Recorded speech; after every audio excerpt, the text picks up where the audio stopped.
El olor a pavo rostizado, una receta que mi madre me enseñó, llenaba cada rincón de los 220 metros cuadrados de esta casa. Mi casa. Sobre la mesa, la vajilla de porcelana que compré en 1988, el año en que firmé la escritura, brillaba bajo la luz cálida del candelabro. Era una escena perfecta, o casi. 8 personas sentadas a mi mesa, pero yo me sentía como una extraña, una pieza de mobiliario antiguo que ya nadie notaba. Mis invitados, 2 parejas de viejos amigos, intentaban mantener una conversación ligera, pero la tensión era tan palpable como el calor que emanaba del horno. Era una noche que prometía ser el punto final de mi paciencia, aunque en ese momento yo aún no lo sabía. Mi hijo Raúl, de 45 años, estaba sentado frente a mí, con la mirada perdida en su plato, su rostro una máscara de ansiedad contenida. A su lado, su esposa Mónica, de 42, era la reina de este teatro. Cada gesto suyo, cada sonrisa forzada hacia los invitados, era una demostración de poder. Y luego estaba Víctor Olivares, nuestro administrador de 62 años, un hombre cuya amistad siempre me había parecido una transacción. Observaba todo con una sonrisa condescendiente, como un director de orquesta satisfecho con su control sobre cada instrumento. Yo era el violín desafinado que estaba a punto de romper la melodía que con tanto esmero habían compuesto a mi costa. Todo comenzó con un comentario inocente. Le puse un poco de romero al pavo, como le gustaba a mi madre, dije, más para llenar el silencio que por otra cosa. Mónica dejó sus cubiertos de plata sobre el plato con un chasquido deliberado, un sonido pequeño pero agudo, que cortó el murmullo de la conversación. El silencio que siguió fue inmediato, pesado, como si el aire se hubiera solidificado. Todos los ojos se posaron en ella. Levantó su copa de vino, la examinó contra la luz y sin mirarme directamente, se dirigió a la mesa entera, aunque cada palabra era una daga dirigida a mí. Sabía que se avecinaba un ataque, uno que había estado ensayando durante años. Con todo respeto, Josefina. Su voz era seda empapada en veneno. Usted no es ni la mitad de la mujer que fue mi madre. El impacto de la frase fue físico. Sentí cómo se me contraía el estómago, pero mi rostro permaneció impasible. Una lección aprendida en 30 años de emergencias hospitalarias. Miré a mi hijo, buscando una pizca de defensa. Un gesto, una palabra. No encontré nada. Raúl se encogió ligeramente, como si quisiera desaparecer dentro de su costoso traje. Su cobardía me dolió más que la humillación de Mónica. En ese instante comprendí que estaba completamente sola, y esa soledad, inesperadamente, me dio fuerza. Un frío glacial se apoderó de mí, pero no era de miedo. Era una claridad absoluta. Una calma quirúrgica que silenció el dolor y la ira. Levanté la vista de mi hijo y la fijé en Mónica, que me observaba con un brillo de triunfo en los ojos. Sostuve su mirada por un segundo, 2, dejando que el silencio se estirara hasta volverse insoportable para todos, menos para mí. Entonces, con la misma serenidad con la que habría anunciado la hora de la medicación a un paciente, pronuncié las palabras que cambiarían todo. Entonces quizás tu madre debería empezar a pagar los $1.800 de alquiler de esta casa. La reacción fue una onda expansiva de conmoción. Las 2 parejas de amigos bajaron la mirada, de repente fascinados por los patrones de sus platos. Víctor Olivares dejó de sonreír. Su expresión se congeló en una de sorpresa y cálculo. Pero la verdadera explosión vino de mi propio hijo. Raúl, pálido como el mantel, levantó la cabeza bruscamente y me miró como si hubiera hablado en un idioma extranjero. ¿Qué alquiler?, preguntó, su voz un hilo tembloroso que delató su completa ignorancia frente a todos nuestros invitados. La farsa que habían construido a su alrededor acababa de mostrar su primera y más profunda grieta. Víctor recuperó la compostura rápidamente y esbozó esa sonrisa condescendiente que tanto detestaba, un gesto que confirmaba mis peores sospechas. Él sabía. Él era el arquitecto de este engaño. Mis ojos se desviaron hacia una mesa auxiliar junto a la chimenea. Allí reposaba un portafolio de cuero oscuro, elegante y costoso, con unas discretas iniciales grabadas en oro. B.O. Siempre lo llevaba consigo. Me di cuenta de que ese objeto no era un simple accesorio. Era la caja fuerte que contenía los secretos de mi despojo, los documentos que le daban a él y a Mónica el control sobre mi vida. ¿Qué más habría en su interior? La cena, por supuesto, terminó ahí. Los postres se quedaron sin servir, el café sin colar. Los invitados se despidieron con una torpeza apresurada, murmurando excusas y evitando mi mirada. Mónica arrastró a un Raúl confundido y furioso fuera de la casa, lanzándome una mirada cargada de odio puro. Víctor fue el último en irse, y antes de cerrar la puerta, me dedicó una mirada que era a la vez una advertencia y una subestimación. No dijo nada, pero sus ojos lo decían todo. No sabe con quién se está metiendo. Lo que él no sabía era que yo, por primera vez en años, sí lo sabía. Cuando la casa quedó en silencio, un silencio que ya no era pacífico sino expectante, comencé a recoger los platos. Cada pieza de porcelana pesaba 1 tonelada, cargada con el peso de años de sacrificios no reconocidos. Mientras lavaba la vajilla, el agua caliente corriendo sobre mis manos, la escena se repetía en mi mente, pero ya no sentía el aguijón de la humillación. En su lugar sentía el despertar de la enfermera jubilada, la mujer metódica y observadora que había sido enterrada bajo capas de deber maternal. Un plan comenzó a formarse, no por venganza, sino por justicia, y todo comenzaría con ese portafolio. Mi mente viajó a 1995. El olor a antiséptico del Hospital San Patricio, el eco de mis pasos en los pasillos silenciosos durante un doble turno. Tenía 43 años y una energía que parecía inagotable, alimentada por un único propósito: terminar de pagar la hipoteca de esta casa.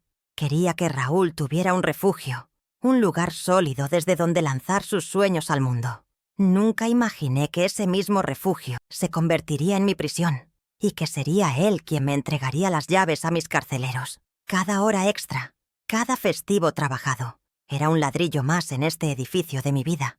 Recuerdo perfectamente la sensación del sobre de papel manila en mis manos al final de cada semana. Dentro, el dinero extra, cuidadosamente contado y alisado. En el frente, escrito con mi letra clara y firme, una sola palabra: casa. No era solo un hogar, era la materialización de mi independencia, la prueba de que podía criar a un hijo sola y darle todo lo que necesitaba. Esa determinación, esa capacidad para el sacrificio, era la misma que ellos ahora confundían con debilidad. No se daban cuenta de que una mujer que pudo construir un patrimonio desde cero también podría aprender a defenderlo. Luego, mi memoria saltó al 2010. Mi madre me había dejado una pequeña herencia, unos $15,000. Podría haber viajado, haberme comprado joyas o simplemente haberlo guardado para mi vejez. En cambio, decidí invertirlo en la casa, para que Raúl y su familia estuvieran más cómodos, les dije. Financié la construcción de una ampliación de 40 metros cuadrados en el primer piso, un espacio para que mis nietos jugaran, para que ellos tuvieran más privacidad. Mi generosidad fue mi primer gran error estratégico, aunque en ese momento lo llamaba amor. Mónica supervisó la obra como si fuera su proyecto personal, su propiedad. Recuerdo cómo desestimaba mis opiniones con un gesto de la mano. «Ay, Josefina, esos azulejos son tan anticuados. Deje que yo me encargue. Tengo mejor gusto». Y Raúl, siempre a su lado, secundándola. «Mamá, ella sabe de estas cosas». Yo cedí, diciéndome a mí misma que era por la felicidad de mi hijo. No vi que estaba financiando la construcción de su trono dentro de mi propio reino. Estaba pagando para que me arrinconaran, para que me hicieran más pequeña en mi propio hogar. El siguiente recuerdo es más amargo, más reciente. El año 2018. Estábamos en una fría oficina de banco. El olor a papel y a café rancio en el aire. Raúl necesitaba un préstamo de $25,000 para un negocio de arquitectura que prometía ser revolucionario. El banco exigía un aval, y allí estaba yo, firmando los papeles sin dudarlo. Creía en mi hijo, o más bien, necesitaba creer en él. Mi firma fue un acto de fe ciega, una fe que me costaría muy caro. El negocio, como era de esperar conociendo su falta de disciplina, no iba bien. Pronto las notificaciones de impago comenzaron a llegar a mi nombre. Raúl me aseguraba que era un problema temporal, que pronto se recuperaría. Pero los meses pasaban. Para evitar que mi historial de crédito, impecable durante 50 años, se manchara, comencé a pagar yo. Las últimas 12 cuotas salieron directamente de mi pensión. Un total de $5.400 que representaban mi seguridad, mis pequeños lujos, mi tranquilidad. Mientras yo contaba cada centavo, veía a Mónica publicar fotos de sus cenas en restaurantes de lujo y sus compras en boutiques exclusivas. Mi sacrificio era su guardarropa. Estos no eran incidentes aislados, eran parte de un patrón, una lenta y constante erosión de mi autoridad y mi valor. Los microabusos se volvieron cotidianos, frases lanzadas como sin nada durante el desayuno. «Mamá, usted no entiende de finanzas modernas. Deje que Víctor se ocupe de todo», decía Mónica cuando yo preguntaba por qué mis ahorros disminuían. Me trataban como a una niña, una anciana senil cuya única función era proveer recursos sin hacer preguntas. Me estaban aislando de las decisiones sobre mi propio dinero, mi propia casa, mi propia vida. Raúl era el cómplice silencioso, el que validaba el abuso con su inacción. «Mamá, no presiones a Mónica. Ya tiene bastante con los niños», me decía cuando yo intentaba establecer un límite. Su lealtad no estaba conmigo. La mujer que le había dado todo, sino con ella. La mujer que le exigía todo. Él era el escudo humano de ella, y yo, el blanco de ambos. La culpa era su arma más efectiva. Me hacían sentir que mis preocupaciones eran una carga, que mis preguntas eran una agresión. Lentamente comencé a dudar de mí misma. Quizás tenían razón. Quizás ya no entendía el mundo. Soy Josefina Torres. Tengo 72 años y fui enfermera jefa durante 3 décadas. Mi mente no es un laberinto confuso como ellos quieren creer. Es un archivo ordenado. Recuerdo las dosis exactas de medicamentos administrados hace 20 años, los nombres de pacientes y sus diagnósticos. Mi memoria para las fechas y las cifras es prodigiosa. Una habilidad perfeccionada por años de registrar cada detalle en historias clínicas. Mi supuesta vulnerabilidad no es más que un arraigado sentido del deber maternal y una aversión al conflicto, cualidades que ellos han explotado sin piedad. Pero el conflicto ha venido a mí, y mi capacidad para el orden y el archivo será mi mejor arma. Mi hijo Raúl Torres, con sus 45 años, es un arquitecto de talento mediocre y sueños grandiosos que nunca se esfuerza por alcanzar. Es un hombre atrapado en la adolescencia emocional, completamente dependiente de la aprobación de su esposa. Su mayor debilidad es una cobardía profunda, un miedo patológico a la confrontación que le permite justificar cualquier cosa para mantener su cómoda vida. Él no es malvado, creo, solo es débil. Y en la guerra que se avecina, la debilidad es una invitación a la derrota. Él eligió su bando hace mucho tiempo. Ahora yo debo elegir el mío. Mónica Beltrán, mi nuera de 42 años, es una relacionista pública que ha aplicado sus habilidades profesionales a su vida personal. Su existencia es una campaña de imagen constante. Su motivación es simple y primitiva: la envidia social y la sed de estatus. Me ve no como una persona, sino como un recurso, un cajero automático anticuado que se interpone entre ella y el estilo de vida que cree merecer. Su camioneta BMW X5, un modelo del año que ocupa 2 espacios en mi garaje, no es solo un vehículo, es un manifiesto, un símbolo de estatus comprado con mi seguridad financiera. Y luego está Víctor Olivares, de 62 años, el amigo de la familia. Un título que él mismo se otorgó. Es un manipulador calculador, un tiburón que huele la sangre en el agua. Su motivación es tan transparente como despreciable. La comisión del 5% que cobra por gestionar mi patrimonio y el poder que le otorga ser el guardián de mis secretos financieros. Él es el cerebro de la operación, el que traduce la codicia de Mónica en documentos legales y estrategias financieras que me despojan lentamente como una enfermedad crónica. Él es mi verdadero adversario. El epicentro de todo este terremoto es un documento que apenas recuerdo haber firmado. Un contrato de comodato. Víctor me lo presentó hace 5 años. Es solo una formalidad, Josefina, para que Raúl y su familia puedan usar la casa sin problemas fiscales. Es temporal, por supuesto. Confié en él.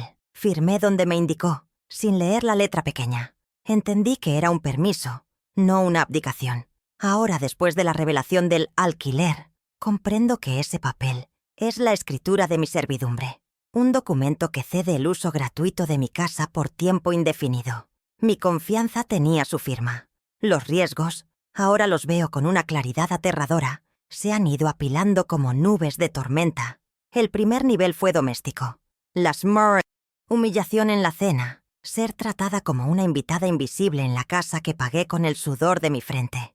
Era una muerte lenta por 1000 cortes, de indiferencia y desprecio. Sentía que mi propia presencia se desvanecía entre las paredes que yo misma había levantado. ¿Cuántas veces me había retirado a mi habitación para no molestar en mi propia sala de estar? Demasiadas. El fin de esa etapa llegó con el insulto público de Mónica. Luego, el riesgo se volvió financiero. Mis ahorros de toda una vida, un colchón de $40,000 que me daba seguridad, se han reducido a menos de $10,000. ¿El motivo?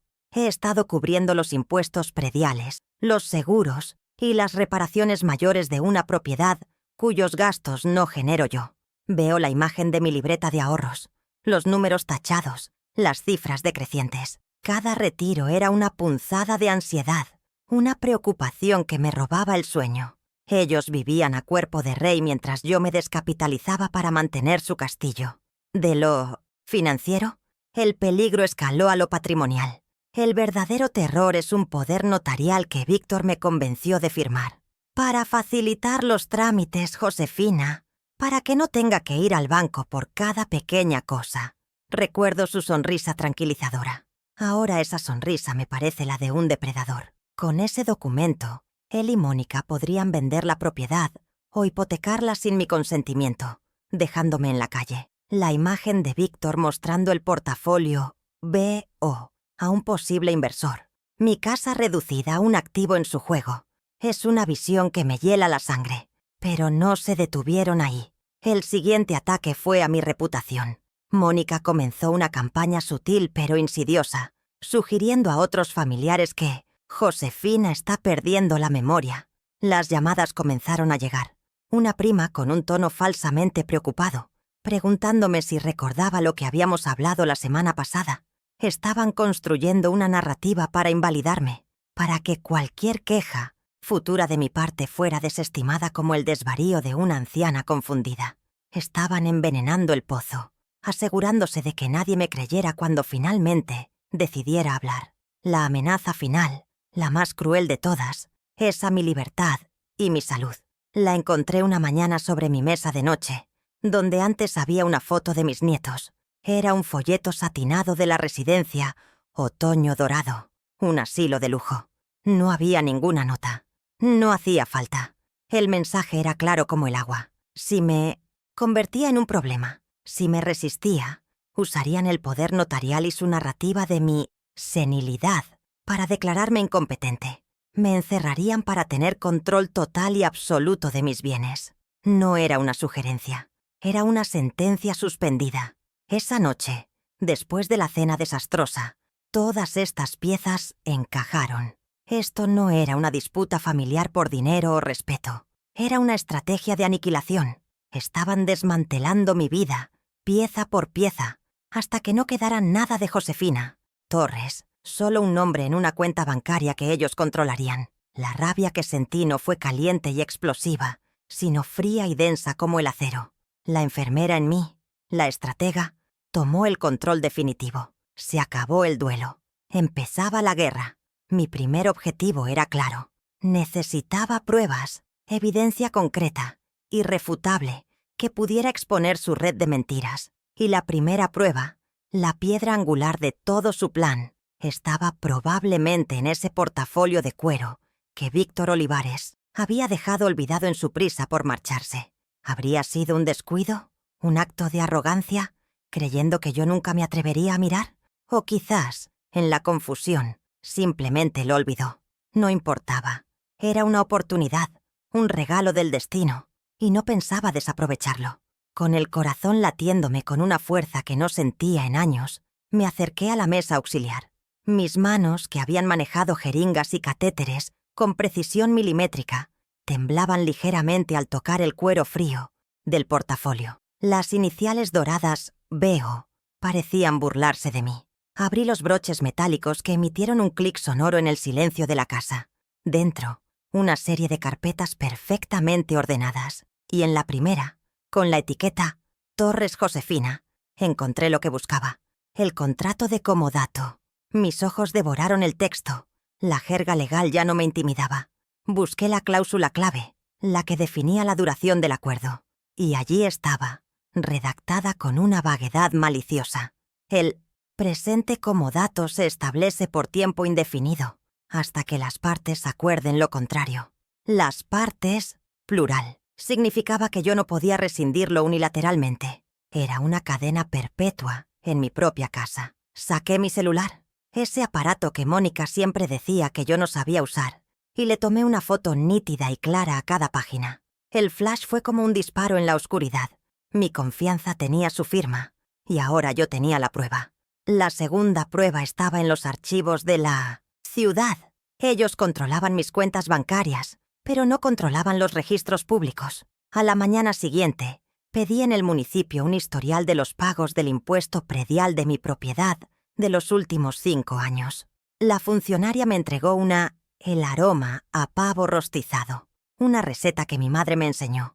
Llenaba cada rincón de los 220 metros cuadrados de esta casa. Mi casa. Sobre la mesa, la vajilla de porcelana que compré en 1988, el año en que firmé la escritura, brillaba bajo la luz cálida del candelabro. Era una escena perfecta, o casi. 8 personas sentadas a mi mesa, pero yo me sentía como una extraña, una pieza de mobiliario antiguo que ya nadie notaba. Mis invitados, 2 parejas de viejos amigos, intentaban mantener una conversación ligera, pero la tensión era tan palpable como el calor que emanaba del horno. Era una noche que prometía ser el punto final de mi paciencia, aunque en ese momento yo aún no lo sabía del todo. Era la calma antes de una tormenta que yo, misma sin saberlo, estaba a punto de desatar. Mi hijo Raúl, de 45 años, estaba sentado frente a mí, con la mirada perdida en su plato, su rostro una máscara de ansiedad contenida. A su lado su esposa Mónica, de 42, era la reina de este teatro. Cada gesto suyo, cada sonrisa forzada hacia los invitados, era una demostración de poder. Y luego estaba Víctor Olivares, nuestro administrador de 62 años, un hombre cuya amistad siempre me había parecido una transacción. Observaba todo con una sonrisa condescendiente, como un director de orquesta satisfecho con su control sobre cada instrumento. Yo era el violín desafinado que estaba a punto de romper la melodía que con tanto esmero habían compuesto a mi costa, y ellos, en su arrogancia, ni siquiera se daban cuenta de que la partitura estaba a punto de cambiar. Todo comenzó con un comentario inocente, una hebra de normalidad en un tejido de engaños. Le puse un poco de romero al pavo, como le gustaba a mi madre, dije, más para llenar el silencio que por otra cosa. Mónica dejó sus cubiertos de plata sobre el plato con un chasquido deliberado, un sonido pequeño pero agudo que cortó el murmullo de la conversación. El silencio que siguió fue inmediato, pesado, como si el aire se hubiera solidificado. Todos los ojos se posaron en ella. Levantó su copa de vino, la examinó contra la luz y sin mirarme directamente, se dirigió a la mesa entera, aunque cada palabra era una daga dirigida a mí. Sabía que se avecinaba un ataque, uno que había estado ensayando durante años, y yo estaba en el centro del escenario, sin guión ni defensa. Con todo respeto, Josefina, su voz era seda empapada en veneno. Usted no es ni la mitad de la mujer que fue mi madre. El impacto de la frase fue físico. Sentí cómo se me contraía el estómago, pero mi rostro permaneció impasible. Una lección aprendida en 30 años de emergencias hospitalarias. Miré a mi hijo, buscando una pizca de defensa, un gesto, una palabra. No encontré nada. Raúl se encogió ligeramente, como si quisiera desaparecer dentro de su costoso traje. Su cobardía me dolió más que la humillación de Mónica. En ese instante, comprendí que estaba completamente sola, y esa soledad, inesperadamente, me dio una fuerza que no sabía que aún poseía. ¿Acaso creían que una vida de sacrificios me había dejado sin nada con qué luchar? Un frío glacial se apoderó de mí, pero no era de miedo. Era una claridad absoluta, una calma quirúrgica que silenció el dolor y la ira. Levanté la vista de mi hijo y la fijé en Mónica, que me observaba con un brillo de triunfo en los ojos. Sostuve su mirada por 1 segundo, 2, dejando que el silencio se estirara hasta volverse insoportable para todos, menos para mí. Entonces, con la misma serenidad con la que habría anunciado la hora de la medicación a un paciente, pronuncié las palabras que cambiarían todo para siempre. Entonces quizás tu madre debería empezar a pagar los $1,800 de alquiler de esta casa. La bomba había sido lanzada, silenciosa pero devastadora, y ahora solo quedaba esperar la onda expansiva que sabía que vendría. La reacción fue una explosión de conmoción contenida. Las 2 parejas de amigos bajaron la mirada, de repente fascinados por los patrones de sus platos de porcelana. Víctor Olivares dejó de sonreír. Su expresión se congeló en una de sorpresa y cálculo. Pero la verdadera implosión vino de mi propio hijo. Raúl, pálido como el mantel de lino, levantó la cabeza bruscamente y me miró como si hubiera hablado en un idioma extranjero y hostil. ¿Qué alquiler?, preguntó, su voz un hilo tembloroso que delató su completa ignorancia frente a todos nuestros invitados. La farsa que habían construido a su alrededor acababa de mostrar su primera y más profunda grieta, una fractura que él ni siquiera sabía que existía. El castillo de naipes empezaba a tambalearse. Víctor recuperó la compostura rápidamente y esbozó esa sonrisa condescendiente que tanto detestaba, un gesto que confirmaba mis peores sospechas. Él sabía. Él era el arquitecto de este engaño. Mis ojos se desviaron hacia una mesa auxiliar junto a la chimenea, lejos del desastre de la cena. Allí reposaba un portafolio de cuero oscuro, elegante y costoso, con unas discretas iniciales grabadas en oro. B.O. Siempre lo llevaba consigo. Me di cuenta de que ese objeto no era un simple accesorio, era la caja fuerte que contenía los secretos de mi despojo, los documentos que le daban a él y a Mónica el control sobre mi vida. El destino, en su infinita ironía, parecía habérmelo dejado al alcance de la mano. ¿Qué más habría en su interior? La cena, por supuesto, terminó ahí. Los postres se quedaron sin servir, el café sin colar. Los invitados se despidieron con una torpeza apresurada, murmurando excusas y evitando mi mirada. Mónica arrastró a un Raúl confundido y furioso fuera de la casa, lanzándome una mirada cargada de odio puro. Víctor fue el último en irse, y antes de cerrar la puerta, me dedicó una mirada que era a la vez una advertencia y una subestimación. No dijo nada, pero sus ojos lo decían todo. No sabe con quién se está metiendo. Lo que él no sabía era que yo, por primera vez en años, sí lo sabía. El eco de la puerta al cerrarse fue el punto final de mi antigua vida y el disparo de salida para la nueva. Cuando la casa quedó en silencio, un silencio que ya no era pacífico, sino expectante, comencé a recoger los platos. Cada pieza de porcelana pesaba 1 tonelada, cargada con el peso de años de sacrificios no reconocidos. Mientras lavaba la vajilla, el agua caliente corriendo sobre mis manos, la escena se repetía en mi mente, pero ya no sentía el aguijón de la humillación. En su lugar, sentía el despertar de la enfermera jubilada, la mujer metódica y observadora que había sido enterrada bajo capas de deber maternal. Un plan comenzó a formarse, no por venganza, sino por justicia. Un plan cuyas raíces se hundían en décadas de trabajo y amor no correspondido. Y todo comenzaría con ese portafolio. Mi mente viajó a 1995. El olor a antiséptico del Hospital San Patricio, el eco de mis pasos en los pasillos silenciosos durante un doble turno. Tenía 43 años y una energía que parecía inagotable, alimentada por un único propósito: terminar de pagar la hipoteca de esta casa de 220 metros cuadrados. Quería que Raúl tuviera un refugio, un lugar sólido desde donde lanzar sus sueños al mundo. Nunca imaginé que ese mismo refugio se convertiría en mi prisión y que sería él quien me entregaría las llaves a mis carceleros. Cada hora extra, cada festivo trabajado, cada fin de semana sacrificado, Era un ladrillo más en este edificio de mi vida, un ladrillo que ellos ahora intentaban arrancar de los cimientos. Recuerdo perfectamente la sensación del sobre de papel manila en mis manos, al final de cada semana. Dentro, el dinero extra, cuidadosamente contado y alisado. En el frente, escrito con mi letra clara y firme, una sola palabra: casa.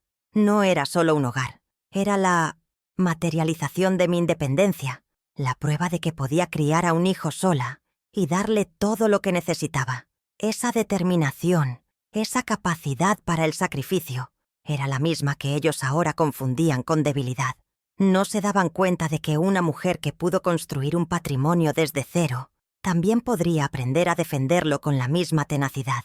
La mano que una vez construyó era ahora la mano que se preparaba para proteger. Luego, mi memoria saltó al 2010. Mi madre me había dejado una pequeña herencia, unos $15,000. Podría haber viajado, haberme comprado joyas o simplemente haberlo guardado para mi vejez. En cambio, decidí invertirlo en la casa. Para que Raúl y su familia estuvieran más cómodos, les dije. Financié la construcción de una ampliación de 40 metros cuadrados en el primer piso.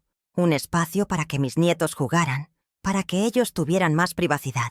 Mi generosidad fue mi primer gran error estratégico, aunque en ese momento lo llamaba amor. Estaba pavimentando el camino para mi propio destierro con el dinero que mi madre me había dejado para mi seguridad.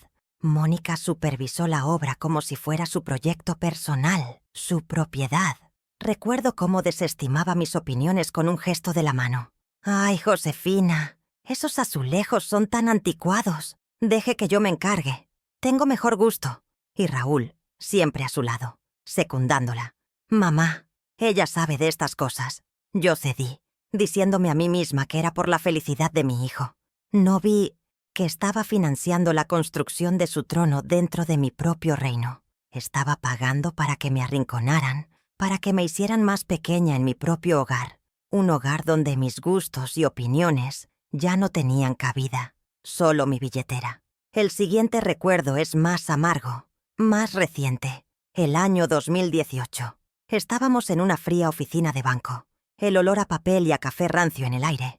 Raúl necesitaba un préstamo de $25,000 para un negocio de arquitectura que prometía ser revolucionario. El banco exigía un aval, y allí estaba yo, firmando los papeles sin dudarlo.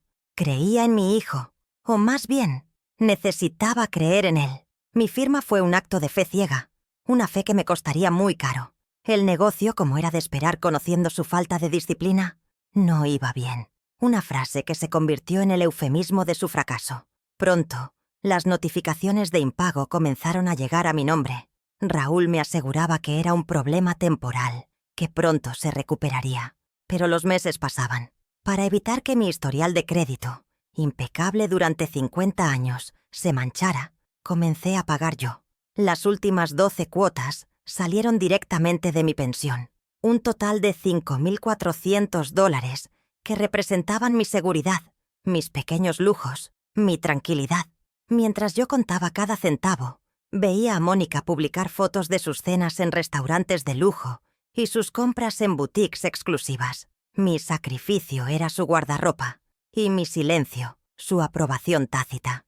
Estos no eran incidentes aislados, eran parte de un patrón, una lenta y constante erosión de mi autoridad y mi valor. Los microabusos se volvieron cotidianos, frases lanzadas como si nada durante el desayuno. «Mamá, usted no entiende de finanzas modernas. Deje que Víctor se ocupe de todo», decía Mónica cuando yo preguntaba por qué mis ahorros disminuían. Me trataban como a una niña, una anciana senil cuya única función era proveer recursos sin hacer preguntas. Me estaban aislando de las decisiones sobre mi propio dinero, mi propia casa, mi propia vida. Me estaban borrando lentamente, como una palabra escrita con lápiz en una página que querían reescribir a su antojo. Raúl era el cómplice silencioso, el que validaba el abuso con su inacción. «Mamá, no presiones a Mónica. Ya tiene bastante con los niños», me decía cuando yo intentaba establecer un límite. Su lealtad no estaba conmigo, la mujer que le había dado todo, sino con ella, la mujer que le exigía todo. Él era el escudo. humano de ella. Y yo, el blanco de ambos. La culpa era su arma más efectiva. Me hacían sentir que mis preocupaciones eran una carga, que mis preguntas eran una agresión. Lentamente comencé a dudar de mí misma. Quizás tenían razón. Quizás ya no entendía el mundo. Pero esa duda se evaporó en el instante en que Mónica me humilló. Se convirtió en una certeza de que el mundo que yo no entendía era el de su crueldad, no el de mi supuesta incompetencia. Soy Josefina Torres, tengo 72 años y fui enfermera jefa durante 3 décadas. Mi mente no es un laberinto confuso como ellos quieren creer. Es un archivo ordenado. Recuerdo las dosis exactas de medicamentos administrados hace 20 años, los nombres de pacientes y sus diagnósticos. Mi memoria para las fechas y las cifras es prodigiosa. Una habilidad perfeccionada por años de registrar cada detalle en historias clínicas. Mi supuesta vulnerabilidad no es más que un arraigado sentido del deber maternal y una aversión al conflicto, cualidades que ellos han explotado sin piedad. Pero el conflicto ha venido a mí, y mi capacidad para el orden y el archivo sería mi mejor arma. Ellos confundieron mi paciencia con pasividad, un error de cálculo que estaban a punto de lamentar profundamente. Mi hijo Raúl Torres, con sus 45 años, es un arquitecto de talento mediocre y sueños grandiosos que nunca se esfuerza por alcanzar. Es un hombre atrapado en la adolescencia emocional, completamente dependiente de la aprobación de su esposa. Su mayor debilidad es una cobardía profunda, un miedo patológico a la confrontación que le permite justificar cualquier cosa para mantener su cómoda vida. Él no es malvado, creo, solo es débil. Y en la guerra que se avecina, la debilidad es una invitación a la derrota. Él eligió su bando hace mucho tiempo, cuando permitió que mi dignidad fuera negociable, a cambio de su paz doméstica. Ahora, yo debía finalmente elegir el mío, y no incluiría banderas blancas ni armisticios. Mónica Beltrán, mi nuera de 42 años, es una relacionista pública que ha aplicado sus habilidades profesionales a su vida personal. Su existencia es una campaña de imagen constante. Su motivación es simple y primitiva: la envidia social y la sed de estatus. Me ven no como una persona, sino como un recurso, un cajero automático anticuado que se interpone entre ella y el estilo de vida que cree merecer. Su camioneta BMW X5, un modelo del año que ocupa 2 espacios en mi garaje, no es solo un vehículo, es un manifiesto, un símbolo de estatus comprado con mi seguridad financiera. Cada vez que la veía estacionar, sentía que estaba invadiendo no solo mi espacio físico, sino también mi futuro. Y luego está Víctor Olivares, de 62 años, el amigo de la familia, un título que él mismo se otorgó. Es un manipulador calculador, un tiburón que huele la sangre en el agua. Su motivación es tan transparente como despreciable: la comisión del 5% que cobra por gestionar mi patrimonio, y el poder que le otorga ser el guardián de mis secretos financieros. Él es el cerebro de la operación, el que traduce la codicia de Mónica en documentos legales y estrategias financieras que me despojan lentamente, como una enfermedad crónica. Él es mi verdadero adversario, el titiritero que movía los hilos de mi hijo y mi nuera. Y yo estaba a punto de cortar esos hilos, uno por uno. El epicentro de todo este terremoto es un documento que apenas recuerdo haber firmado. Un contrato de comodato. Víctor me lo presentó hace 5 años. Es solo una formalidad, Josefina, para que Raúl y su familia puedan usar la casa sin problemas fiscales. Es temporal, por supuesto. Confié en él. Firmé donde me indicó, sin leer la letra pequeña. Entendí que era un permiso, no una abdicación. Ahora, después de la revelación del alquiler, comprendo que ese papel es la escritura de mi servidumbre. Un documento que cede el uso gratuito de mi casa por tiempo indefinido. Mi confianza tenía su firma, y ahora necesitaba encontrar ese documento para demostrarlo. ¿Cómo podría anular un pacto sellado con mi propia ingenuidad? Los riesgos, ahora los veo con una claridad aterradora. Se han ido apilando como nubes de tormenta. El primer nivel fue doméstico. La humillación en la cena, ser tratada como una invitada invisible en la casa que pagué con el sudor de mi frente. Era una muerte lenta por 1000 cortes de indiferencia y desprecio. Sentía que mi propia presencia se desvanecía entre las paredes que yo misma había levantado. ¿Cuántas veces me había retirado a mi habitación para no molestar en mi propia sala de estar? Demasiadas. El fin de esa etapa llegó con el insulto público de Mónica. Ese insulto no fue un corte más, fue el golpe que me despertó de mi letargo. Luego, el riesgo se volvió financiero. Mis ahorros de toda una vida, un colchón de $40,000 que me daba seguridad, se han reducido a menos de $10,000. ¿El motivo? He estado cubriendo los impuestos prediales, los seguros y las reparaciones mayores de una propiedad cuyos gastos no genero yo. Veo la imagen de mi libreta de ahorros, los números tachados, las cifras decrecientes. Cada retiro era una punzada de ansiedad, una preocupación que me robaba el sueño. Ellos vivían a cuerpo de rey, mientras yo me descapitalizaba para mantener su castillo. Su comodidad estaba directamente financiada por mi creciente inseguridad, una transacción que nunca aprobé conscientemente. De lo financiero, el peligro escaló a lo patrimonial. El verdadero terror es un poder notarial que Víctor me convenció de firmar. Para facilitar los trámites, Josefina, para que no tenga que ir al banco por cada pequeña cosa. Recuerdo su sonrisa tranquilizadora. Ahora esa sonrisa me parece la de un depredador. Con ese documento, él y Mónica podrían vender la propiedad o hipotecarla sin mi consentimiento, dejándome en la calle. La imagen de Víctor mostrando el portafolio, veo, a un posible inversor, mi casa reducida a un activo en su juego. Es una visión que me hiela la sangre. ¿Qué tan cerca estaba de perderlo absolutamente todo por un simple trozo de papel? Pero no se detuvieron ahí. El siguiente ataque fue a mi reputación. Mónica comenzó una campaña sutil pero insidiosa, sugiriendo a otros familiares que Josefina está perdiendo la memoria. Las llamadas comenzaron a llegar. Una prima, con un tono falsamente preocupado, preguntándome si recordaba lo que habíamos hablado la semana pasada. Estaban construyendo una narrativa para invalidarme, para que cualquier queja futura de mi parte fuera desestimada como el desvarío de una anciana confundida. Estaban envenenando el pozo, asegurándose de que nadie me creyera cuando finalmente decidiera hablar. Me estaban aislando socialmente, preparándose para el golpe final, la amenaza final, la más cruel de todas, esa mi libertad y mi salud.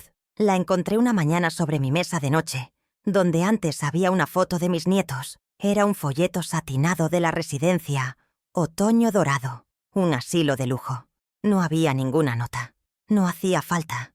El mensaje era claro como el agua. Si me convertía en un problema, si me resistía, usarían el poder notarial y su narrativa de mi senilidad para declararme incompetente. Me encerrarían para tener control total y absoluto de mis bienes. No era una sugerencia, era una sentencia suspendida.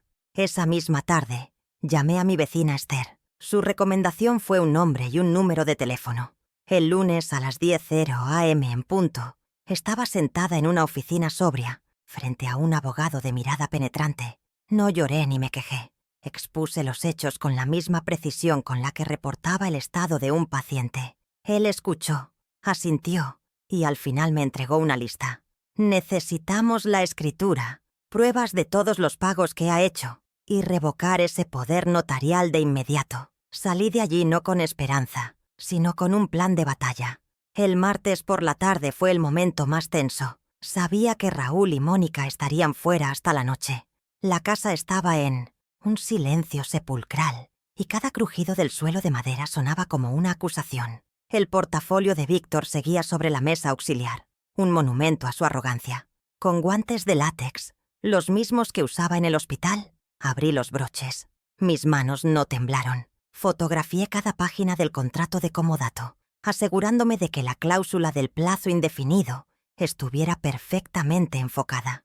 Guardé las imágenes en una carpeta segura en mi celular, con una contraseña que solo yo conocía. La prueba digital de mi encarcelamiento estaba ahora en mi poder. El primer eslabón de la cadena se había roto. ¿Se darían cuenta de que su arma más poderosa ahora apuntaba directamente hacia ellos? El miércoles a las 9 de la mañana, el aire frío de la calle me pareció purificador. En la oficina de impuestos del municipio, la burocracia fue mi aliada.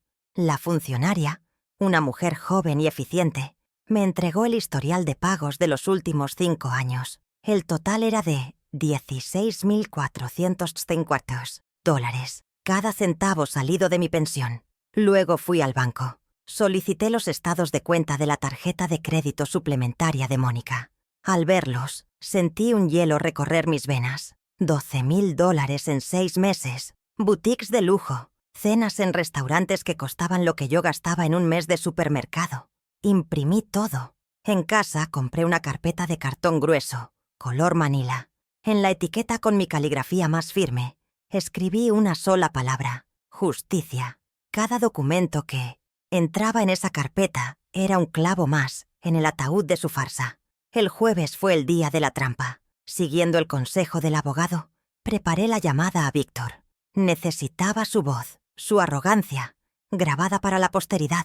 A las 11 en punto, marqué su número. Mi corazón latía con un ritmo controlado, como el de un corredor antes de la salida. Puse el teléfono en altavoz y activé la grabadora. «Víctor, querido, te llamo porque estoy preocupada por Raúl», empecé, mi voz teñida de una falsa fragilidad.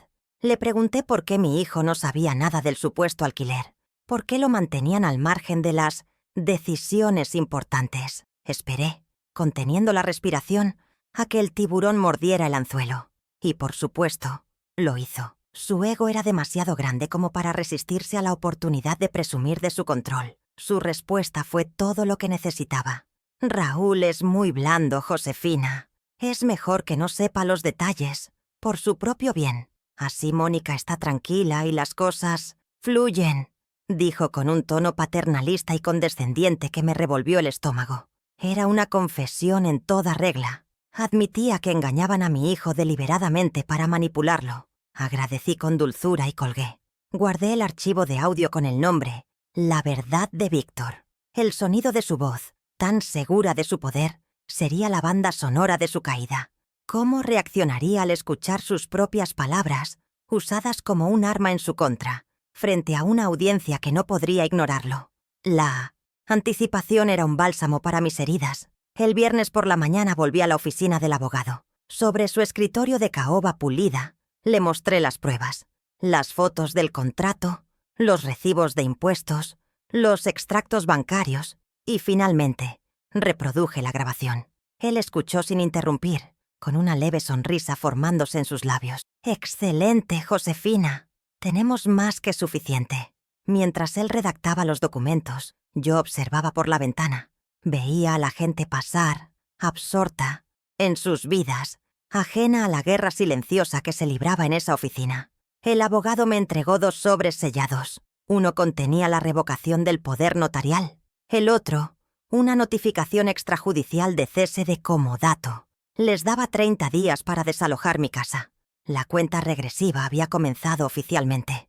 Ese fin de semana, Mónica estaba eufórica, organizando cada detalle de la fiesta de cumpleaños de Raúl, que se celebraría el sábado en el jardín. Mi jardín. La ironía era tan densa que casi podía tocarla.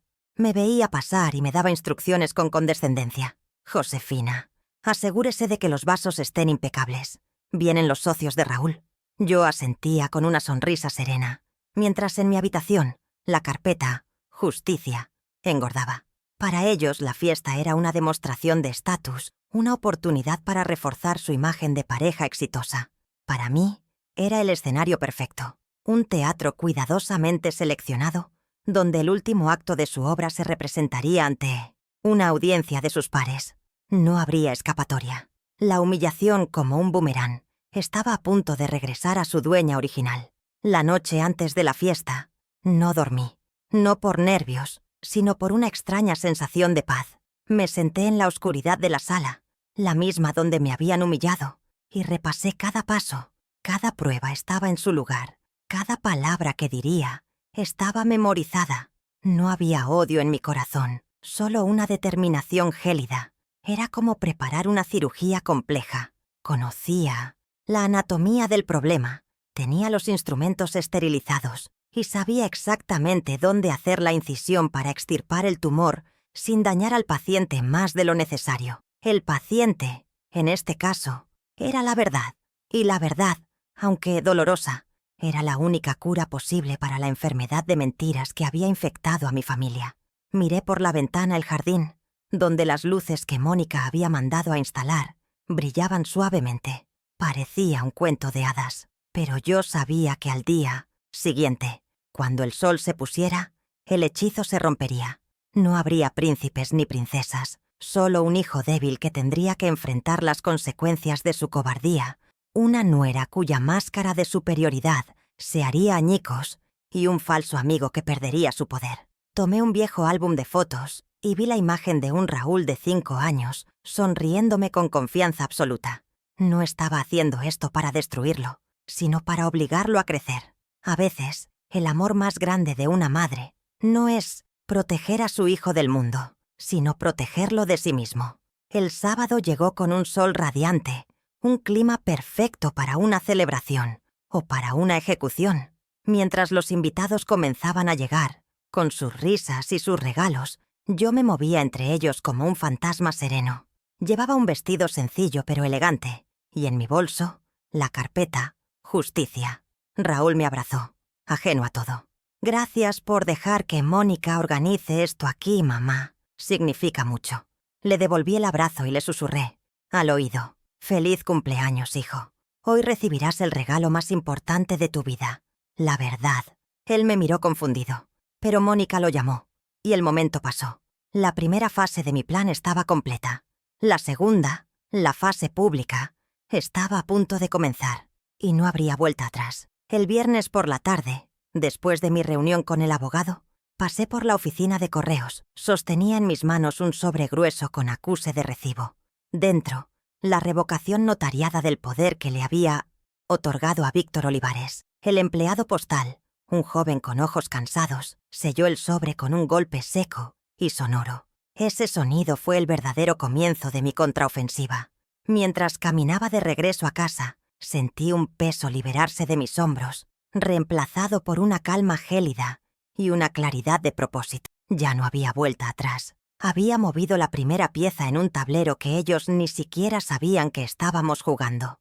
La carta certificada, con su promesa de entrega garantizada, era un misil silencioso dirigiéndose directamente al corazón de su operación. La guerra ya no era solo en mi mente. Ahora tenía un rastro de papel. El sábado, el día de la fiesta de cumpleaños de Raúl, transcurrió en una atmósfera de extraña normalidad. Mónica, completamente ajena a la tormenta que se gestaba, se movía por la casa como una generala preparando su gran victoria social. Daba órdenes a los del catering, ajustaba los arreglos florales y se aseguraba de que la champaña estuviera perfectamente fría. Me observaba de reojo, con una mezcla de desdén y suficiencia, como si yo fuera parte del mobiliario que debía ser tolerado. Yo, por mi parte, me limité a observar, a asentir con una sonrisa serena. Cada gesto suyo, cada muestra de su arrogancia, era combustible para mi determinación.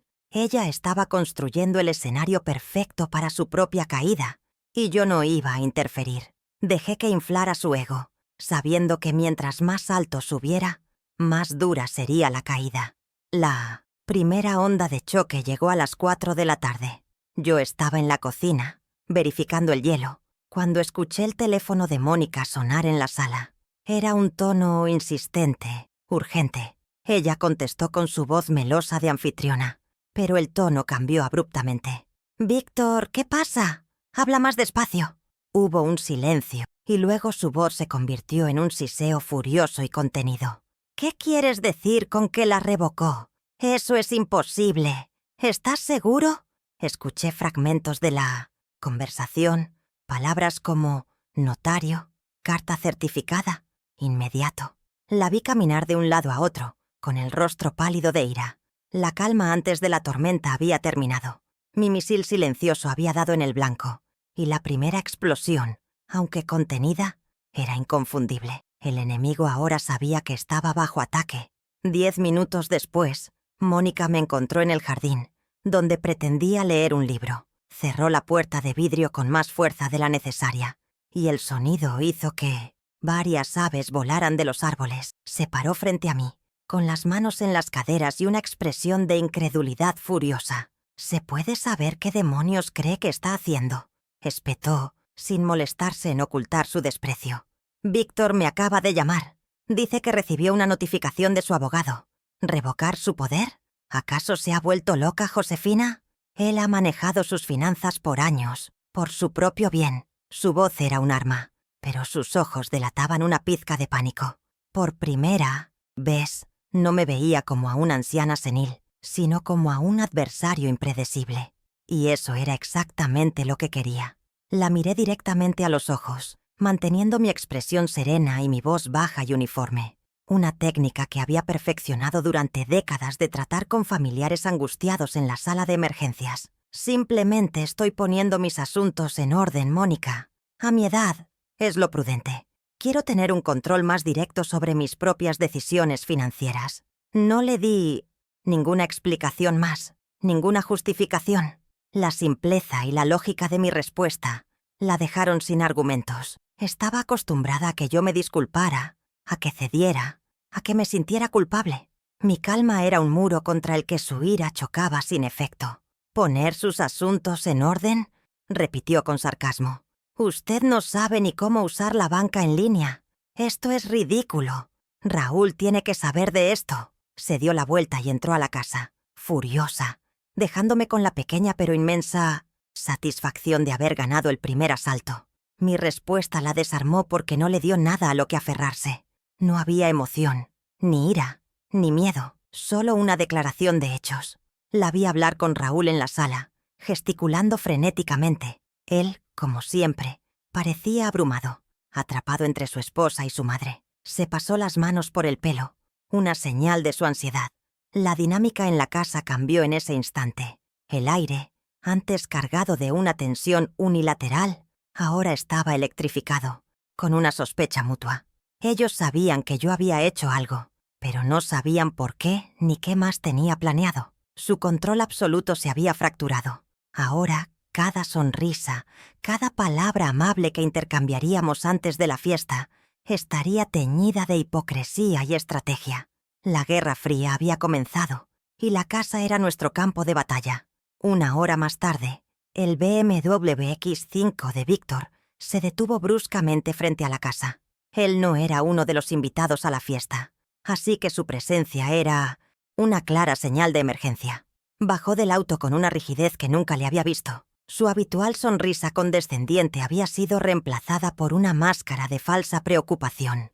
Tocó el timbre, y yo misma abrí la puerta. «Josefina, querida», dijo, su voz un poco más alta de lo normal.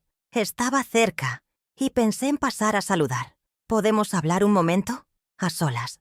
Mónica y Raúl observaban desde el fondo del pasillo. Asentí lentamente, guiándolo hacia la sala de estar, el mismo lugar donde, hacía solo unos días, me habían humillado.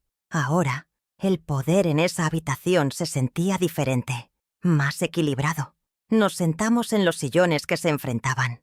Él se inclinó hacia adelante, juntando sus manos como si fuera un consejero benévolo. «Josefina, he recibido un documento muy extraño. Debo asumir que es un malentendido, quizás un error de su nuevo abogado. Sabes que siempre he velado por tus intereses como si fueras mi propia familia. Intentó usar el arma de la familiaridad, de la confianza traicionada, pero sus ojos no podían ocultar el cálculo frío. A veces, a nuestra edad, las personas pueden influenciarnos para tomar decisiones precipitadas. ¿Estás segura de que estás bien, Josefina? ¿Hay algo que te preocupe y de lo que no nos hayas hablado? Era una amenaza velada, un primer intento de construir la narrativa de mi incompetencia, pero yo estaba preparada para ello. Me incliné ligeramente hacia adelante, imitando su postura, y bajé mi voz a un tono confidencial. Estoy perfectamente bien, Víctor. De hecho, nunca he estado más lúcida. He estado revisando todos mis papeles últimamente, ¿sabes? El contrato de comodato, los pagos de impuestos de los últimos 5 años, los estados de cuenta. Es sorprendente la cantidad de detalles que una olvida con el tiempo. No dije que tenía copias, no dije que tenía una grabación. Simplemente planté la semilla de la duda en su mente. Vi un destello de pánico real en sus ojos. No sabía cuánto sabía yo. Su poder se basaba en mi ignorancia, y yo le estaba demostrando que esa ignorancia se había evaporado por completo. De repente, él era el que estaba en la oscuridad. Víctor se levantó abruptamente. Su máscara de cordialidad se hizo añicos. «Creo que no te estás dando cuenta de las consecuencias de tus actos, Josefina. Estás poniendo en riesgo la estabilidad de tu propia familia». Su voz tenía un filo de acero. «Hablaremos de esto después de la fiesta de Raúl. No arruinemos su día». Era una retirada, no una tregua. Se fue sin despedirse, casi corriendo hacia su auto. Había ganado. Había recuperado el control sobre mis finanzas y les había demostrado que ya no era una víctima pasiva. Pero también sabía que los había puesto en alerta máxima. La fiesta de esa noche ya no sería solo una celebración, sería un enfrentamiento. Y ahora, ellos también lo sabían. La tensión para el gran final se había multiplicado por 10. El jardín estaba resplandeciente. 20 invitados, socios y amigos de Raúl, reían bajo las luces que Mónica había mandado instalar. Sostenían copas de champaña, ajenos a la corriente subterránea de tensión que solo nosotros 4 podíamos sentir. Mónica era la anfitriona perfecta, moviéndose con una gracia estudiada, su vestido de seda susurrando promesas de éxito. Raúl, a su lado, sonreía, pero sus ojos me buscaban constantemente, con una mezcla de culpa y aprensión. Yo permanecía sentada en una silla un poco apartada, observando el teatro. Mi corazón no latía con nerviosismo, sino con la precisión rítmica de un metrónomo, marcando los últimos compases de una vieja canción. La carpeta Justicia pesaba en mi bolso, no como una carga, sino como un ancla. En el momento culminante de la noche, Mónica golpeó suavemente su copa con un tenedor, pidiendo silencio. El murmullo cesó, se puso de pie, radiante, y levantó su copa. «Quiero proponer un brindis», dijo, su voz resonando con una falsa modestia. «Por mi increíble esposo, Raúl, un hombre que ha construido un imperio de la nada, con su talento y su visión». Su mirada se deslizó sobre mí por un instante, un destello de triunfo condescendiente. «Gracias a todos por celebrar con nosotros en nuestro hogar, el nido que hemos construido juntos». El aplauso fue cálido, ignorante. Bebieron a la salud de un hombre cuya fundación estaba construida sobre mi sacrificio, en una casa que ella llamaba suya. Cuando el aplauso se extinguió, me levanté lentamente. Mi movimiento fue deliberado, sin prisa, pero captó la atención de todos. «Si me permiten», dije, mi voz tranquila pero clara, cortando el aire festivo. «Yo también quisiera decir unas palabras en honor a mi hijo». Mónica me miró, su sonrisa tensa. Una arruga de fastidio apareció entre sus cejas. No podía negarse frente a sus invitados. Raúl se puso rígido, intuyendo que algo estaba a punto de romperse. El silencio que cayó sobre el jardín era diferente ahora. No era de respeto, sino de una curiosidad tensa, como la calma que precede a un relámpago. Todos los ojos estaban fijos en mí, la anciana que finalmente había decidido hablar. «Gracias, Mónica, por tus amables palabras», comencé, mi voz serena. «Y gracias a todos por venir a celebrar a Raúl en mi casa». Las 2 últimas palabras cayeron con un peso específico, medido. Saqué un documento de mi bolso. Era una copia simple de la escritura de propiedad, fechada en 1988. La desdoblé con cuidado y la coloqué en el centro de la mesa, sobre el mantel blanco. «Esta casa», continué, «la compré hace 34 años, con el dinero de incontables turnos dobles, en el Hospital San Patricio». Un murmullo recorrió a los invitados. Mónica me miró fijamente, su rostro una máscara de incredulidad. El primer pilar de su mentira acababa de ser derribado públicamente. «Una casa que he mantenido con gusto para que mi hijo y su familia pudieran vivir sin preocupaciones», proseguí, mi mirada fija en Raúl. De mi bolso saqué una pila de recibos oficiales, cada uno con una cifra resaltada en amarillo. Los coloqué junto a la escritura. «Estos son los comprobantes de los impuestos prediales de los últimos 5 años. Un total de $16,450, pagados íntegramente de mi pensión». La cara de Raúl pasó del desconcierto a una vergüenza profunda y visible. Sus socios lo miraban de reojo. Mónica ya no sonreía. Su mandíbula estaba apretada con tanta fuerza que pude ver el músculo contraerse bajo su piel. El dueño paga los impuestos. Y la dueña, como acababa de demostrar, era yo. Mi mirada se desvió hacia Víctor, que intentaba parecer un simple espectador. Hice todos estos sacrificios por confianza. Una confianza que, lamentablemente, algunos utilizaron para redactar documentos a mis espaldas, engañando incluso a mi propio hijo. Saqué mi celular y lo conecté a un pequeño altavoz portátil que había traído. El silencio era absoluto. Presioné reproducir. La voz arrogante y condescendiente de Víctor llenó el jardín. Raúl es muy blando. Josefina, es mejor que no sepa los detalles, por su propio bien. Así Mónica está tranquila. La grabación se detuvo. El sonido de su propia traición resonó en el aire, más fuerte que cualquier grito.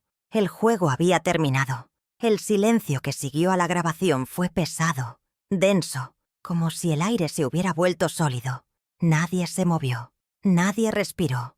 Los rostros de los invitados eran un mosaico de conmoción, incomodidad y una fascinación morbosa.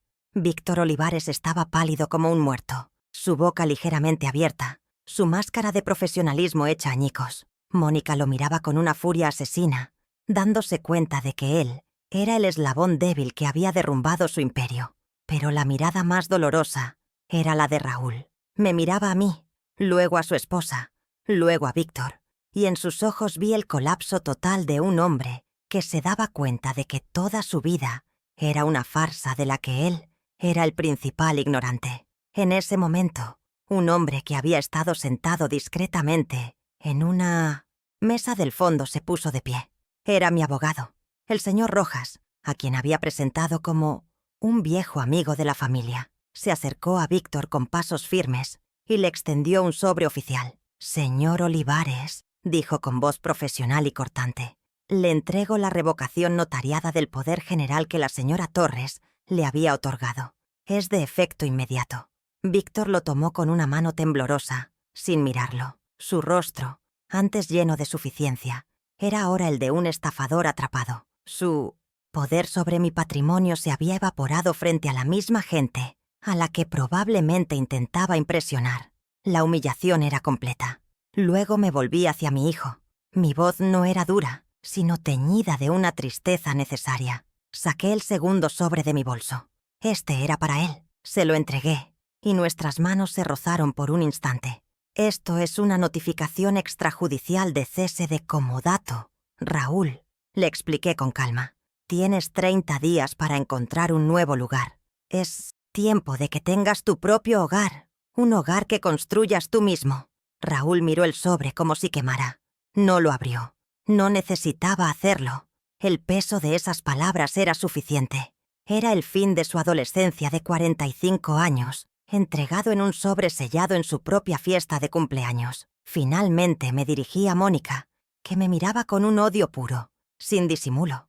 «Y para que quede todo claro», anuncié a la audiencia silenciosa, «a partir de mañana por la mañana, todas las tarjetas de crédito suplementarias asociadas a mis cuentas quedarán canceladas». Su rostro se contrajo. «Además, el lunes a las 9 en punto, un cerrajero cambiará las cerraduras de las puertas que dan acceso a mi parte de la casa, por mi seguridad y privacidad». Con esa frase corté su último acceso a mi vida y a mi dinero. El BMW X5 estacionado en la entrada de mi casa de repente pareció un carruaje a punto de convertirse en calabaza. Su estatus, su estilo de vida, todo se desvanecía. El hechizo se rompió. Los invitados, como despertando de un trance, comenzaron a murmurar excusas para irse. «Es tarde. Tengo un compromiso temprano». Evitaban nuestras miradas, ansiosos por escapar de la escena del desastre social. La fiesta se disolvió en menos de 5 minutos, dejando un rastro de copas a medio beber y platos de pastel sin tocar. Mónica, con el rostro desfigurado por la rabia, agarró el brazo de Raúl con fuerza. «Nos vamos», siseó. Lo arrastró fuera de mi jardín, fuera de mi casa, sin una sola mirada atrás. Víctor ya se había escabullido, un fantasma desapareciendo en la noche. El campo de batalla quedó despejado, dejando solo a la vencedora. Me quedé sola en el jardín, rodeada por los restos de una celebración que se había convertido en un juicio. Las luces parpadeaban, creando sombras danzantes sobre la hierba. Sobre la mesa, la escritura, los recibos y la copia de la notificación formaban una nueva trinidad, la de mi libertad recuperada. No sentía euforia, ni siquiera la satisfacción de la venganza. Sentía una calma profunda, la serenidad que sigue a una tormenta necesaria. Había podado las ramas muertas de mi vida, un acto doloroso pero vital para permitir que algo nuevo y sano pudiera crecer. Tomé un respiro profundo. El aire olía a hierba recién cortada y a justicia. Por primera vez en muchos años, estaba sola en mi casa. Y era maravilloso. Una semana después de la fiesta, sonó el teléfono. Era Raúl. Su voz, despojada de toda la arrogancia, prestada de su esposa, era la de un niño perdido pidiendo permiso para volver a casa. Empezó con un torpe «mamá», seguido de un torrente de disculpas ensayadas y acusaciones veladas hacia Mónica. Ella me tenía cegado. No sabía nada de lo que estaban haciendo con tu dinero. Tienes que creerme. Escuché en silencio, sin interrumpir su letanía de excusas. No sentía ira, ni siquiera compasión, solo una distancia quirúrgica. Cuando terminó, suplicante, esperando mi absolución, mi respuesta fue serena y breve. Tenemos mucho de qué hablar, Raúl, pero no por teléfono y no todavía. Colgué antes de que pudiera responder. El silencio que siguió fue mío, elegido y controlado. Unos días más tarde se presentó en mi puerta sin avisar. Lo vi a través de la mirilla, con los hombros caídos y una expresión de mártir. Abrí la puerta solo lo suficiente para que no pudiera pasar. El umbral se convirtió en la nueva frontera entre mi paz y su caos. Repitió su discurso, esta vez con lágrimas en los ojos, insistiendo en que Mónica lo había manipulado, que Víctor era el verdadero villano. Esperó a que yo cediera, a que mi instinto maternal se activara y lo acogiera de nuevo. En lugar de eso, saqué una copia de la notificación de desalojo de un sobre que tenía preparado en la mesa del recibidor. Hablaremos cuando vivas en tu propia casa y gestiones tu propio dinero, Raúl, le dije. Mi voz firme pero no cruel. Mi puerta siempre estará abierta para mi hijo, no para tus finanzas. Le entregué el sobre y cerré la puerta con suavidad. No fue un portazo, no fue un acto de rabia, fue una declaración de principios. Apoyé la frente en la madera fría, escuchando sus pasos alejarse, dubitativos al principio, luego resignados. Este límite no era un castigo, sino una medicina necesaria. Durante 45 años, mi amor había sido un colchón que amortiguaba todas sus caídas, impidiéndole aprender a mantenerse en pie. Le había dado un hogar, dinero, avales, todo excepto la única cosa que realmente necesitaba: la oportunidad de fracasar por sí mismo y la obligación de construir su propia vida. Mi amor había sido su jaula dorada, y yo acababa de entregarle la llave, aunque tuviera que empujarlo fuera para que la usara. Los siguientes 20 días fueron una sinfonía de ruidos sordos y silencios tensos. Escuchaba el sonido de la cinta de embalar, el arrastrar de muebles, las voces contenidas de Raúl y Mónica, discutiendo en susurros furiosos. No me asomé, no ofrecí ayuda, no participé en su éxodo. Me convertí en una observadora neutral en mi propio hogar. El día 30, un camión de mudanzas bloqueó la entrada. Vi por la ventana cómo cargaban sus vidas en cajas, cada una un recordatorio de un estilo de vida que ya no podían permitirse. Mónica no me miró ni una vez. Su odio era una capa protectora contra su humillación. Cuando el camión se fue y su BMW lo siguió, la casa se sumió en un silencio profundo. Un silencio que no era vacío, sino lleno de posibilidades. El lunes siguiente, a las 9 en punto de la mañana, llegó el cerrajero. El sonido metálico y preciso de su trabajo fue música para mis oídos. Mientras instalaba las nuevas cerraduras, abrí todas las ventanas de la casa, dejando que una corriente de aire fresco barriera los últimos vestigios de su presencia. El sol de la mañana iluminaba las marcas en el suelo, donde habían estado sus muebles, como cicatrices que pronto sanarían. Caminé descalza por el salón, sintiendo la madera bajo mis pies, reclamando cada centímetro.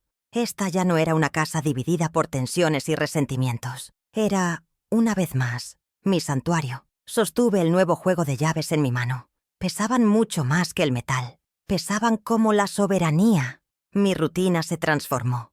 Las mañanas ya no comenzaban con la ansiedad de escuchar sus pasos, sino con el aroma del café que preparaba solo para mí. Volví a poner mi música clásica en el equipo de sonido del salón. Un pequeño placer que había abandonado para no molestar. Pasaba horas en la biblioteca, leyendo sin interrupciones, sin sentir que estaba ocupando un espacio que no me correspondía. Comencé a invitar a mis viejas amigas, como Esther, a tomar el té por las tardes. Nos sentábamos en el porche, riendo, hablando de nuestros nietos, de libros, de la vida.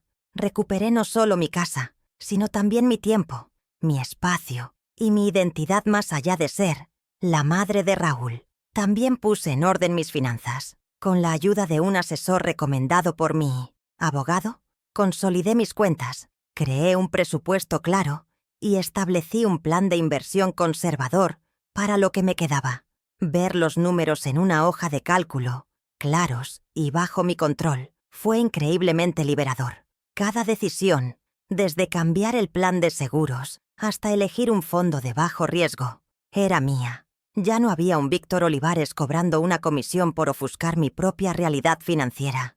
Aprendí a usar la banca en línea, descubriendo que no era la anciana tecnológicamente inepta que Mónica me había hecho creer que era. Simplemente nunca había tenido la necesidad ni el permiso para aprender. Pasaron los meses, la primavera llegó, y mi jardín, que había descuidado durante años, me llamó. Compré un par de guantes nuevos y unas tijeras de podar afiladas. Pasé una mañana entera trabajando bajo el sol, cortando las ramas secas y muertas de mis rosales. Cada corte era deliberado, un acto de limpieza y cuidado. Era un trabajo duro. Mis músculos protestaban, pero el sudor se sentía purificador. Estaba podando más que solo rosas. Estaba eliminando el crecimiento parasitario que había asfixiado mi vida, dejando espacio para que florecieran nuevos brotes, más fuertes y sanos. El aroma de la tierra húmeda y los pétalos cortados era el perfume de la renovación. Esa misma tarde, mientras admiraba mi trabajo con una taza de té helado, vi una figura familiar acercándose por el sendero del jardín. Era mi nieta, la hija de Raúl, de 16 años. Venía sola. Se detuvo a una distancia prudente, con una timidez que no le conocía. ¿Abuela?, preguntó, su voz suave. ¿Puedo pasar un rato? No había reproche en su mirada, solo una curiosidad genuina. Le sonreí, una sonrisa cálida y sin reservas. Claro que sí, querida. Estaba a punto de servir más té. Su visita no fue planeada por sus padres. Lo supe al instante. Fue su propia decisión. Un pequeño puente construido por la generación más joven sobre las aguas turbulentas que yo había agitado. Nos sentamos juntas, en el porche, en un silencio cómodo. Ella no me preguntó por la pelea, ni por sus padres. Hablamos de la escuela, de un libro que estaba leyendo, de la banda de música que le gustaba. Eran temas sencillos, normales, y por eso mismo, extraordinarios. En un momento, mientras yo miraba las rosas recién podadas, sentí su mano buscar la mía sobre la mesa. La tomó con suavidad, un gesto de conexión pura, sin palabras. Le devolví el apretón, y por primera vez en mucho, mucho tiempo, una paz profunda y auténtica se instaló en mi corazón. No había ganado una guerra contra mi familia. Había ganado el derecho a tener una relación sana con ella.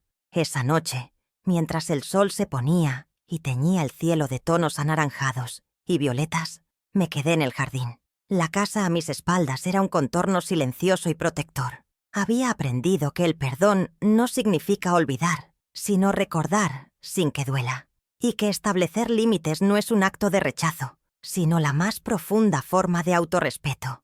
Raúl me llamaría de nuevo, y eventualmente, cuando estuviera listo, hablaríamos. Pero las reglas del juego habían cambiado para siempre, porque yo había cambiado. Ya no era un recurso a explotar, sino una mujer completa, dueña de su vida, de su casa y de su paz. Miré las estrellas que comenzaban a aparecer, pequeños puntos de luz firme en la inmensa oscuridad. El viaje había sido doloroso, pero necesario. Había tenido que desmantelar la vida que conocía para construir una en la que realmente quisiera vivir. Había redescubierto la fuerza que siempre tuve, la misma que me permitió criar a un hijo sola y comprar esta casa ladrillo a ladrillo. La habían confundido con debilidad, pero solo estaba dormida, esperando el momento adecuado para despertar. Y en ese despertar encontré la lección más importante de mis 72 años. Aprendí que el amor de una madre no es un cheque en blanco. Tiene un límite, y ese límite se llama dignidad.